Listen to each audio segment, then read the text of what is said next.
wells that had been drilled previously in the 1980s. They were going back in to see if with the application of new technology they might be able to make wells that were drilled in the 80s and abandoned, they could make them productive. That was undertaken, and the result was they didn't come back. And I think, my personal opinions about why they didn't proceed here, I think the exploration production here is probably quite undercapitalized and maybe wasn't ever that serious about pursuing production here in Santa Fe County. But nevertheless, they never pursued production. And there was not a drilling of any new wells in Santa Fe County in 2007. They were going back to old wells to see if they could be improved and made productive. Mr. Speaker, gentlemen from Santa Fe, as a consequence of the Santa Fe ordinance, I have seen estimates that the first new well drilled in the county would run between $30 and $60 million, which will preclude any oil and gas development in the county for economic reasons. My fear is if this amendment is enacted, that cumbersome process would be reinvigorated, re-energized, and in that instance, I will not stand in support of the amendment. There is further debate. The gentleman from Bernalillo, Mr. Martinez. Thank you, Mr. Speaker. Will the gentleman from Santa Fe please yield? Mr. Speaker, I yield to the gentleman from Bernalillo. Thank you, Mr. Speaker. Thank you, gentlemen. I appreciate your amendment. I think it takes a very problematic bill and makes it a little bit better.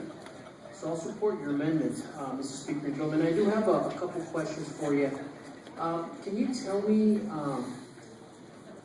as of January of this year, how many active oil wells do we have in the state? Mr. Speaker, I'd much rather, Mr. Speaker, gentleman from Bernalillo, I'd much rather hear it in your beautiful radio announcer-like voice. Right, thank you, Mr. Speaker, gentlemen. I take that as a compliment. 60,000. It's grown to 60,000 active wells, Mr. Speaker, gentlemen. How many inspectors does the OCD have to inspect these wells, Mr. Speaker, gentlemen? Mr. Speaker, gentlemen, I don't know day-to-day the number, but I will guess that it is between 7 and 16. Pretty close, Mr. Speaker, gentlemen. It's actually 14. Mr. Speaker, gentlemen, I'm reading here some notes, and this inspector in particular, I won't give his name. This gentleman, this inspector, has 8,000 wells to inspect, Mr. Speaker, gentlemen. 8,000 wells. How would you react to that, Mr. Speaker, gentlemen? Mr. Speaker, gentlemen, it is very disturbing, especially when you take into account the number of temporarily abandoned and plugged wells and have mechanical problems. And Mr. Speaker, gentlemen, by mechanical problems, I'm talking about downhole issues, corrosion, problems in the way the well is originally constructed. You could have downhole problems that deal with improper cement jobs, Mr. Speaker, gentlemen. You could have wells that were improperly completed and produced for sometimes a short time, Mr. Speaker, gentlemen. And now, years later, they may not have been properly plugged. And if there's issues that arise, you've got inspectors who need to be going and signing off on newly permitted wells, while they're also maintaining ones that are temporarily abandoned status. You need to do static well checks on those to make sure that the integrity of the well bores maintained. It's a lot of work for not very many people.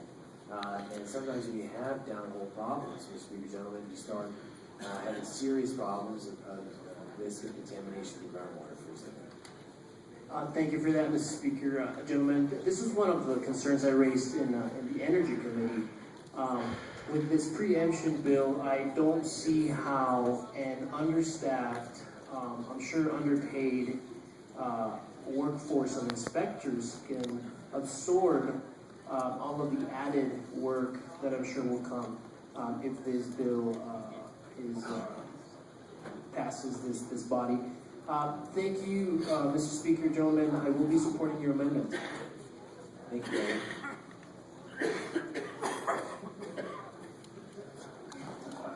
Next to debate the amendment, the gentleman from San Juan. Thank you, Mr. Speaker. Will the gentleman from Santa Fe please yield? Mr. Speaker, I yield. I was going to say something, but I better be careful. Listen, gentlemen, G through K is pretty tough because you've got a 1,000-foot setback, and I've done a lot of work in San Juan County. We have 20,000 active wells in San Juan County, and one operator takes care of 10,000 wells. So we've got a lot of wells in Farmington, for example, probably 150 wells in Farmington, and Aztec is not as many.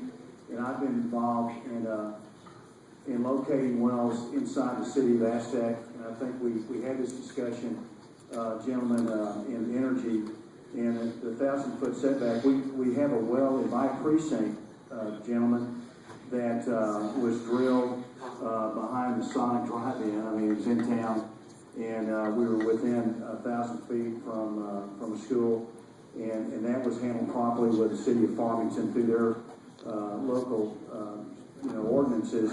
But the main thing that Representative Gentry's bill does is it just makes sure that the downhole jurisdiction is handled by the OCD. So your noise levels are awfully tough. There's no variance in this, and I can assure you that flaring is really not much of an option in the city. What we try to do, I mean, as a practical matter, gentlemen, is we in place before we drill and complete the well, and so when the well is completed, then that if it's a natural gas well, then they hook up the well and eliminate that. So, I mean, I understand the flaring rule, but it's just not very practical in the city, just for many reasons.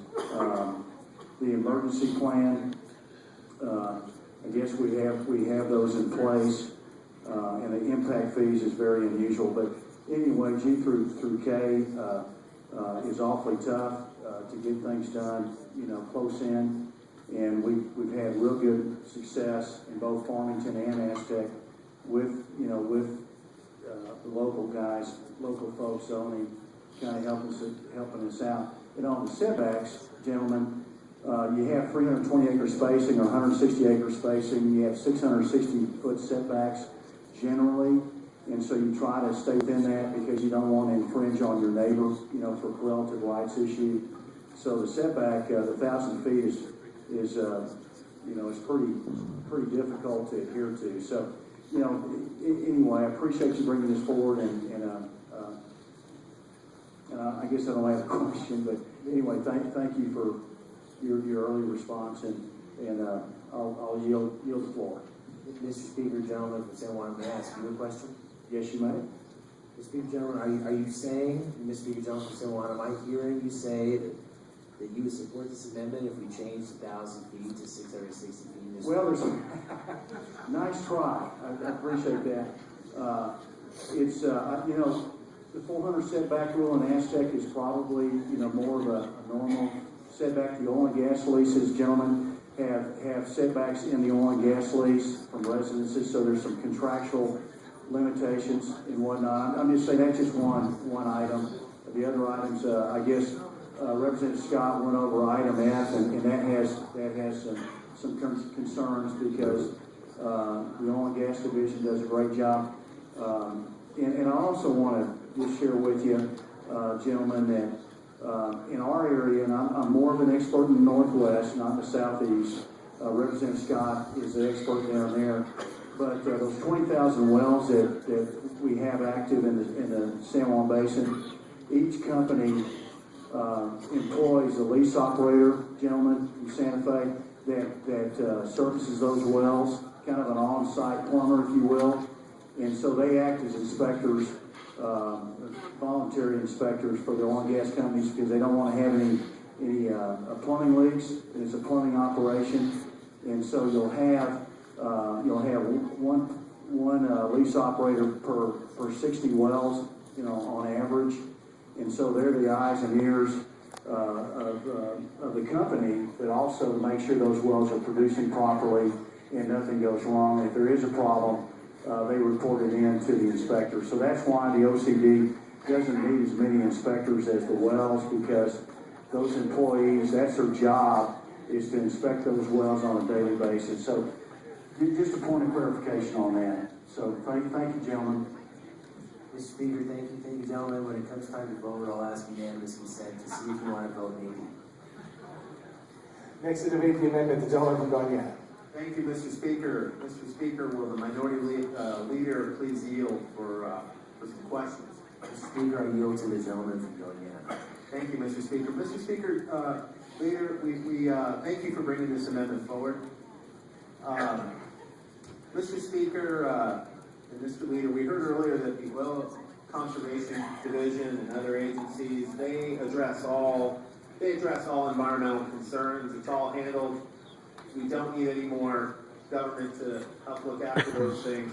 Is that what that's what I heard earlier, Mr. Speaker? Gentlemen, is that what we heard earlier? Mr. Speaker, gentlemen, that's what we heard earlier. Mr. Speaker, I think the question makes me think that it's an interesting time to bring to the body's attention a new rule, actually, that the Oil Conservation Commission just adopted that has a big environmental impact. They've changed the way fracking ponds are handled, Mr. Speaker, gentlemen, and now can have fracking ponds, 3 million gallons, open ponds, that's 10 acre feet, Mr. Speaker, gentlemen. The same commission that we're going to ask to deal with public health and safety now lets you have 3 million gallon open pits for fracking fluid, Mr. Speaker, gentlemen, during oil and gas production. So that's the type of environmental protection that we're getting right now from your system. Mr. Speaker, would you mind getting a little bit more quiet in the body? Speaker, a little bit of galvanized. Mr. Speaker, gentlemen, this is serious. Once again, we have another bill that deals with New Mexico's water and deals with all of our communities. Mr. Speaker, gentlemen, if it were true that our communities didn't need to take extra protection to protect their water, to protect their resources, then there would in fact be no problems. And Mr. Speaker, gentlemen, I'm looking at a website for a group called Western Priorities, and I was actually surprised by the number that between January 2014 and September 2014, Mr. Speaker, gentlemen, there were 1,087 spills reported to the New Mexico Oil and Conservation Division. So, Mr. Speaker, gentlemen, if our state government and the departments that this legislation would give preemption authority to and say that no one else needs to worry about it, I would assume, Mr. Speaker, this website would not exist and this number of spills would be zero. In fact, Mr. Speaker, what was spilled? 566 cases of produced water, 280 reported spills of crude, 133 spills were methane, 90 spills were other materials. Mr. Speaker, gentlemen, do we have ordinances that exist in the state right now that this legislation arguably that would preempt, that in fact protect communities' groundwater? Mr. Speaker, gentlemen, yes. There are, I believe, in Santa Fe and maybe in the Rio Riva and San Miguel ordinances that deal with casing depth around groundwater. So you gotta make sure, Mr. Speaker, that if you know the depth of groundwater is say 1,500 feet, the aquifer depth is 1,500 feet, you gotta make sure that you have double line casing. So what that means is the double lining, Mr. Speaker, gentlemen, someone else might be.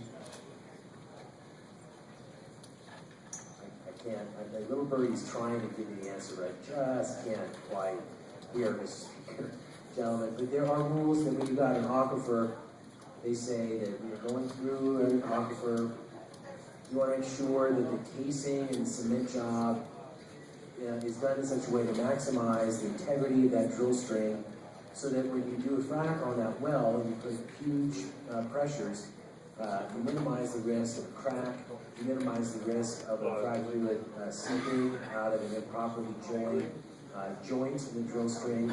And it's most important to do that near to the surface where you have groundwater to be protected. So those ordinances, with a vote of yes on this bill, those local ordinances will be abolished. Mr. Speaker, gentlemen, so with colleagues, with 1,000 reported cases, spills between January 2014 and September 2014, Mr. Speaker, gentlemen, why we would want to tie the hands of local communities who have inherent right and interest in protecting their water, protecting their land, is beside me. But Mr. Speaker, gentlemen, I support your amendment, and I encourage everybody to, particularly my colleagues on the other side, because as surely of them, many of them will support this legislation, which says we shall take away authority from communities to do any of this regulation and protect themselves, that we should give this all to the Oil Conservation Division, that what your amendment does, Mr. Speaker, gentlemen, is it actually says to the Oil Conservation Division, you shall make all attempts to promulgate rules which protect health and environment, which clearly, Mr. Speaker, with 1,000 cases and 1,000 spills that are impacting our water, including those resources at risk, at a minimum, Mr. Speaker, we would give that division the requirement to take care to protect those resources, which clearly, Mr. Speaker, is not happening to its fullest. So thank you, gentlemen, for the amendment, and hopefully we can all support the amendment and support protecting New Mexico's water. Thank you, Mr. Speaker, gentlemen. There is further debate on the amendment. The gentleman from Chavez, Eddy, and Otero. Thank you, Mr. Speaker. For the gentleman from Santa Fe, yield. Mr. Speaker, I yield to the gentleman from Ms. Chavez. No, Otero would be your home county, correct? So, Mr. Speaker, I yield to the gentleman from Otero. Thank you, Mr. Speaker and gentlemen. If my memory is right, the ordinance that has been discussed, the Santa Fe ordinance that's been discussed, do you believe it has been a successful ordinance? Speaker, gentlemen, is this working? Okay. Mr. Speaker, gentlemen, I think.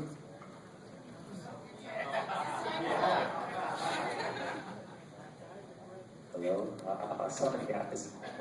Mr. Speaker, gentlemen, the answer is no. I don't think it has. Mr. Speaker, gentlemen, from Otero, the local ordinance, to my knowledge, hasn't been applied or used, so I don't think I can say it's been a success or a failure. All that's been, a permit has not been sought. Mr. Speaker and gentlemen, we can agree that the oil industry as a whole in the E&P world has been relatively robust for the last 3 or 4 years, can't we? Mr. Speaker, gentlemen, I can certainly say there's been a tremendous increase in drilling activity that correlates very well with the price of the commodity. So yes, there's been quite a bit of activity. There's been a very healthy rebound from the situation that we found ourselves in 2007 and 2008.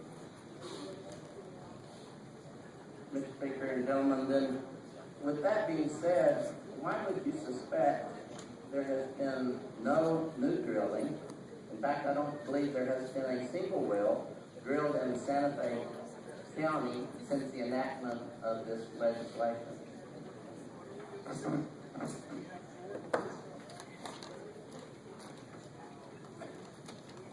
Mr. Speaker, gentlemen, my guess is that production follows the resource. And so, we might say, ask the same question, Mr. Speaker. Gentlemen, why hasn't there been any new oil and gas drilling in the state of Vermont since 2008? Well, the answer would be, of course, Mr. Speaker, gentlemen, because they don't have oil and gas in Vermont, because not going to know of yet. There was a lot of discussion, Mr. Speaker, gentlemen, in 2007 when Tecton Energy was looking at possibly resuming exploration and production activities in Santa Fe County about what the state of the resource really is. It was a hotly debated topic. Mr. Speaker, we think that